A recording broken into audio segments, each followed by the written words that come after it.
Welcome back mga ropa, kwentuhan muna tayo. Tambako lang sinapit ng koponan ng Dallas Mavericks kontra sa koponan ng Boston Celtics na pinangunahan ni Kristaps Porzingis. Take note mga ropa, 107-89 na naging score sa Game 1. Hindi umabot ng 100 puntos ang koponan ng Dallas Mavericks. Nanguna sa produksyon ng Dallas Mavericks si Luka Doncic with 30 points, 10 rebounds at 1 assist. 12 out of 26 shooting shots sa field, 4 out of 12 naman sa 3-point line. Ang another star naman na si Kyrie Irving na inaasahan ng lahat na puputok para sa Game 1 dahil Boston Celtics ang kanilang kalaban sa NBA Finals ay umiscore lamang ng 12 points with 3 rebounds at 2 assists. Ang masaklap dito mga ropa, tumataginting na 6 out of 19 si Kyrie Irving sa field at 0 out of 5 sa 3-point line. Tumataginting na 31.6 lamang ang shooting percentage si Kyrie Irving sa field at naging malaking epekto ito para sa koponan ng Dallas Mavericks dahil siya ang inaasahan ng Dallas Mavericks na tutulong kay Luka Doncic in terms of scoring. Sa kabilang banda naman mga ropa,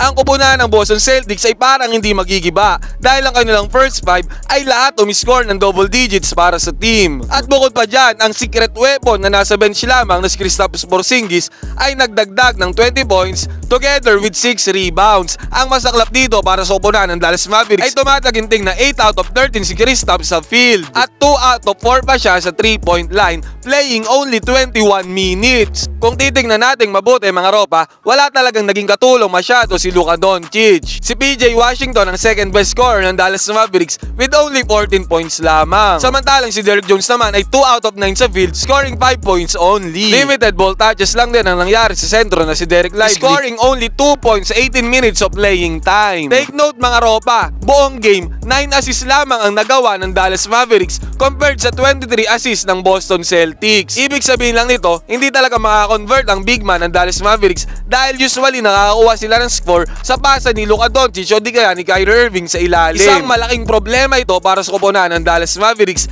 dahil usually puro pick and roll ang play na kanilang ginagawa, pero kanina sa Game 1 hindi nila magawa ito sa koponan ng Boston Celtics. Gusto nyo bang maglaro at manalo? I-click lamang ang link na nasa comment section at gamitin ang promo code na ANGALIS. Piliin ang sports option to get a chance na makakuha ng 12,000 bonus sa inyong unang cash in. Kapansin-pansin naman ang bola na hawak ni Kyrie Irving na bago sila lumipad sa Boston at hanggang sa press conference ay dala-dala niya pa rin ito.